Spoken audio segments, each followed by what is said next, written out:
Nico Williams, who's that? Barcelona are closing in on the Spanish winger, but who is he really? The transfer market is often filled with noise, rumors, smokescreens, recycled headlines. But sometimes a move makes so much sense that the footballing world stops to nod in agreement. This summer, that move might just be Nico Williams to Barcelona. The Catalan Giants are in a rebuilding phase. A new coach in Hansi Flick, a talented but still maturing squad, and financial limitations that force them to shop smart rather than big. So instead of chasing flashy names, they're pursuing players who fit both tactically and culturally. Enter Nico Williams, a 21-year-old winger from Athletic Club who checks every box Barcelona needs. But for fans who haven't been glued to La Liga or Spain's national team, the obvious question arises. Nico Williams, who's that? Let's break it down. Born in Pamplona in July 2002, Nico is the younger brother of Iñaki Williams, the long-serving Athletic Club forward. Football runs in the family, but Nico has carved a path entirely his own. While Iñaki is direct, powerful, and thrives as a center forward or right winger, Nico is a live-wire left winger, blending raw speed with trickery and intelligence. He's not just fast, he's electric, and not just skilled, he's impactful. His early years in Athletic Bilbao's famed Lizama Academy saw him rise through the ranks rapidly. Despite being the younger sibling, many scouts and coaches believed Nico had the higher ceiling. Why? Because of his rare combination of attributes: elite ball control at top speed, excellent spatial awareness, and the kind of explosiveness that shifts momentum instantly in any match. By 2021, he was already breaking into the first team. By 2022, he was a regular starter. And by 2023, he was one of La Liga's most feared wide men. In a league historically filled with iconic wingers, from Ronaldinho to Vinicius Jr., Nico Williams is writing his own script. It's not about comparisons, it's about evolution.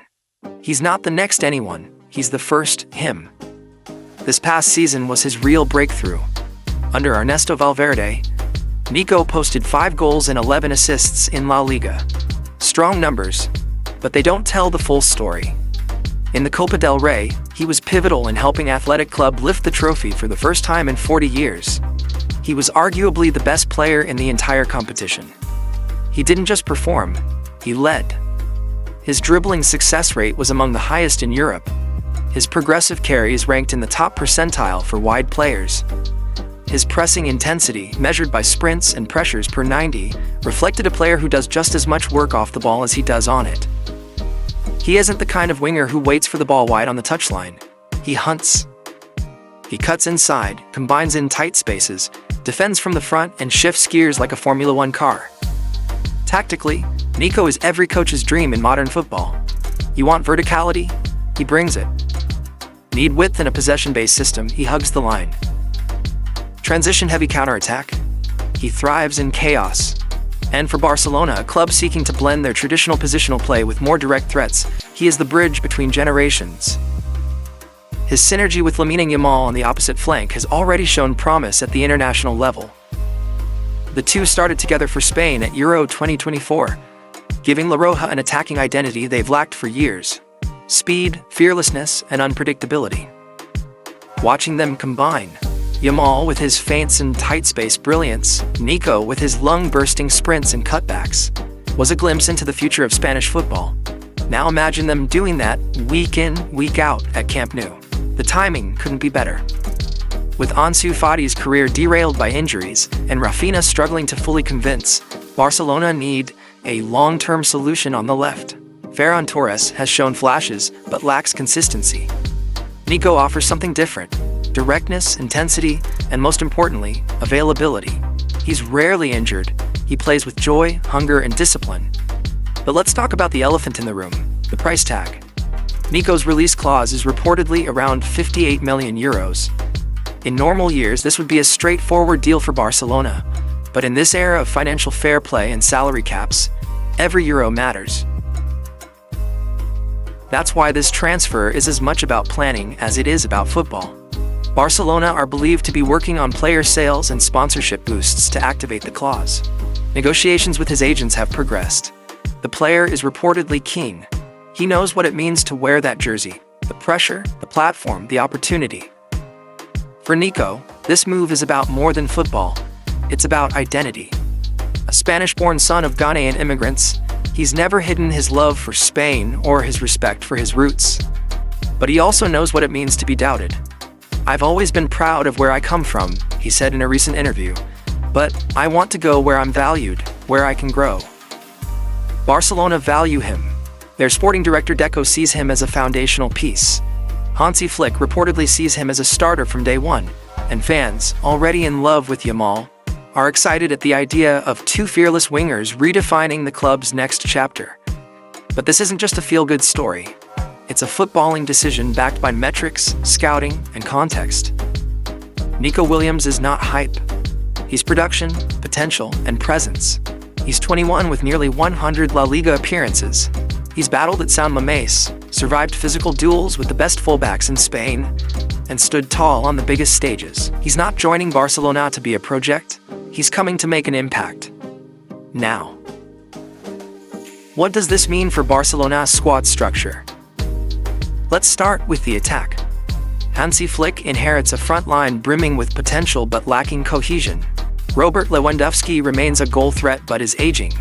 Raphinha is industrious but limited when isolated. The team lacked width, verticality, and true one-on-one demons on the wings, until Lamine Yamal broke through. Now, with Nico on the opposite flank, the picture changes completely. Nico plays naturally on the left, which means he operates on his strong foot, perfect for beating fullbacks to the byline and cutting it back with precision. This gives Barcelona a true winger's profile on one side, balancing Yamal's right-footed, inverted approach on the right. In Flick's typical 4-2-3-1 or 4-3-3 structures, this creates devastating symmetry. The fullbacks, likely Balde and Koundé, will now have space to overlap or underlap, depending on Nico's positioning. In possession, Nico can stretch the field to open gaps for midfield creators like Pedri. Without the ball, his high-intensity pressing can lead the first line of defense. He's not just a piece, he's a system enabler. And what about the locker room? Nico is young, Spanish, humble, and already friends with several Barcelona players through the national team. That matters. This is not another high-priced outsider who needs adapting. It's a domestic talent, raised in the Basque footballing ethos of discipline and effort. He fits in culturally, linguistically, and temperamentally. There will be no friction, only fire. The long-term idea is simple. Build a Spanish core that will dominate for the next 6 to 8 years. Balde, Xavi, Pedri, Yamal, Fermin Lopez. Add Nico and you have a generation that knows each other's game inside out. It's a blueprint not seen since the early Guardiola years. Back then, it was Xavi, Iniesta, Busquets, Pedro, Piqué. Now a new wave is forming. Comparisons are inevitable. Some fans see Nico and think of early Dembele, the raw pace, the explosiveness, the dribbling. But Nico is less chaotic. He makes safer decisions, tracks back consistently, and rarely loses the ball in dangerous areas. Others liken him to Leroy Sané during Flick's Bayern tenure, a wide forward who starts from the chalk and ends up at the heart of the action. That's a fairer comparison. But let's go beyond names and look at stats. In the 2023-24 season, Nico averaged 3.7 successful dribbles per 90, among the top 3 in La Liga.